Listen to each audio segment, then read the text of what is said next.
Hi everybody, this is the YouTube that I'm going to create on the PowerPoint slides for the program evaluation, which corresponds to Chapter 14 in your textbook.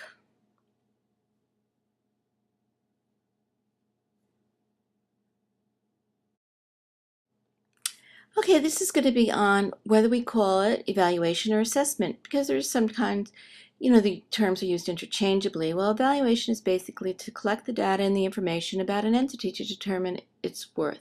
It's the end product requires a judgment to see if it should continue and what the value is. Assessment is gathering information that results in a conclusion. It's not really a judgment, but a conclusion, like maybe you're assessing a patient and you find that there's a problem, or you're looking at student outcomes, so you're looking at how everyone's doing on testing, so you're seeing how they're all doing, so it's more of a conclusion, but you're not going to judge good or bad.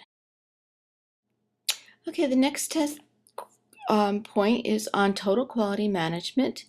And really, when you're looking at an educational program's commitment to and strategies for collecting comprehensive information on the program's effectiveness and how it meets its goals and the management of its findings to ensure the continued quality of the program. This is that was directly from your book. It kind of cut me off there. All right, now we're going to talk about formative versus summative assessment. And formative evaluation is intended by the evaluator as a basis for improvement. So always looking how to, see growth. Where summative evaluation is more of a holistic approach to the assessment of a program, and it can use results from the formative evaluation also, but it's really to see how is the program doing. It's more of a final type of evaluation that really looks at a lot of different parameters. This is on conceptual models of evaluation, and there's many different ones. If you took emergent trends, you may remember Dunabedian's model, which is pretty, popular as it discusses structure, process, and outcomes. Stufflebeam's CIPP model is context, input, process, and product. Then there was Kalb's 3C model, talking about what context it is, what the content is, and what the conduct is related to, both the context and the content. Then Roberto Strasser-Labruzzi's model moves evaluation from simple to complex, assesses the processes, content, outcomes, impact, and total program evaluation. The thing, to remember that there's a lot of evaluation that goes on in a nursing program, including the accreditation standards, organizational structure, the curriculum, courses, faculty, staff, students, and the American Nurses Association standards. Okay, this slide is on benchmarking. Benchmarks are set to measure success and standards of excellence comparing with their own scores or those of similar institutions. Many examples that are benchmark would be your standardized testing and evaluation, and that do use benchmarking, like your ATI tests that students take, or GRE tests, and many things that are done within the curriculum itself. We would look at, say, okay, we expect to get at least 80% of our students to get this, and then if we get the 80%, we've met our own benchmark. So of course that is how you do internal structures also. Okay, some evaluation process models would include the EPIC model, which assesses the context of the program. It gathers reconnaissance, engages stakeholders, and describes the program and focuses the evaluation. So I kind of like this because of the reconnaissance apps. But you're studying, what areas need, the most looking at, and getting everybody involved in the description, and sometimes focusing in particular areas.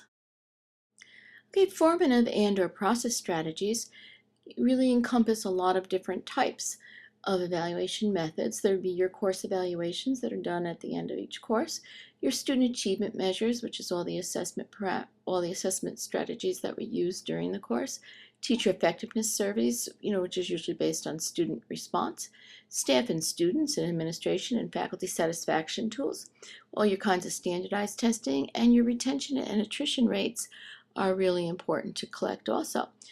The one thing is, if you're using any kind of tools, it needs to know that the tools have reliability and validity checked. Okay, your moving from formative, to summative evaluation is what you would really consider if you were having your accreditors come in, like your standards and your essentials and your criteria that they would really be evaluating, or how your curriculum map. It would be your student success on NCLEX, employer and graduate satisfaction with the program, graduation rates, your alumni performance and leadership success, like how many students go on to further education, also would be considered into that. Okay, your program approval and review is something that needs to be consistently done, but at least every 5 years the whole program has to be reviewed, really to see if it's still relevant, if it's still needed, what things have gone on with it as far as enrollments and the quality, and do you have the faculty that are experienced and prepared to teach in that program? What is your student learning outcomes? And the parent or institution, has to continuously, be aware of the programs, and if there's any more needs assessment that needs to be continually done. Okay, the master plan evaluation is that table in chapter 14 that is one part of your assignments. And I just want to clarify that not everything that's in that action plan that's listed on the top, is going to be necessary to complete, that you really just want to look and see what types of things with all the criteria that are listed, along the left-hand side, is what you can find in that case study that's throughout those 3 chapters, and just how, the plan would be to evaluate that type of, data, and who would do it and what you would look for and things of that nature. So it doesn't have to be exact, and there could be parts that are not relevant to it, but it is important to have. Okay, the major components of the master plan, would really designate who is going to be in charge of it. It could be a person or a team or a committee, and it usually involves, some coordination. The role then is to collect the data that's needed in all the different components of the plan. And sometimes you do different things at different times. Once you may look at the course evaluations when you're doing curriculum, and then another time you may be doing structure or building structure. So not everything has to be done at the same time. But you will analyze the findings and prepare the reports and get the report out to the important people, and have your timeline of when you're going to do what. And then you make sure that you have the feedback loop over, the existing or potential problems, the explanations you need for success, and what recommendations and action plans, and give a summary. And then, of course, who's going to be involved would be all those people mentioned. All right, well, that's really the end of this little blurb on program evaluation. And then we're going to start talking about, when the accreditors come and start, or the state, and, more types of evaluation like that. Okay, so that will be coming up in the second PowerPoint, and that actually may be a voiceover or a podcast. I'm not quite sure how I'm going to do that yet. I'm actually at a conference, and therefore I'm trying to get these things in, and I do apologize for being a little late on things this week. I hadn't thought this would take that long.